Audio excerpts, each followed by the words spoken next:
শনিবার গ্রেফতার কলেজের নিরাপত্তারক্ষী, আজকে নিরাপত্তারক্ষীকেও গ্রেফতার করা হয়েছে। এফআইআর করার পর পুলিশ খুব দ্রুত গ্রেফতার করেছে, বুঝছি। এফআইআর করার পর পুলিশ, গতকাল আমি একদম ঘটনাস্থলে ছিলাম, পুলিশ তদন্তও শুরু করেছে। পুলিশের বড় বড় গাড়ি, ফরেনসিক ইত্যাদি এসে তারা দেখছে যে কি হচ্ছে ওখানে, কি হয়েছে ওখানে, খুঁজে বার করার চেষ্টা করছে।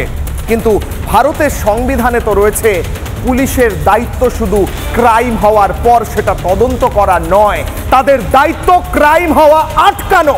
এই বোনটিকে যখন হকি স্টিক দিয়ে মারা হচ্ছিল ইউনিয়ন রুমে, তখন কলেজের ভেতর কলকাতার বুকে একজন মহিলাকে, একটা বোনকে হকি স্টিক দিয়ে মেরে গণধর্ষণ করা হচ্ছে।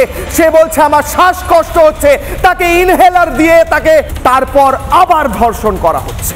এই পুরো সিস্টেমটা আমার এই বোনের কাছে ফেল করেছে। আমাদের সিস্টেম ব্যর্থ হয়েছে, আমাদের রাজনৈতিক ব্যবস্থা ব্যর্থ হয়েছে, আমাদের পুলিশি ব্যবস্থা ব্যর্থ হয়েছে, আমাদের এডুকেশন সিস্টেম ব্যর্থ হয়েছে, আমাদের সমষ্টিগত সমাজ ব্যর্থ হয়েছে এই বোনটির কাছে।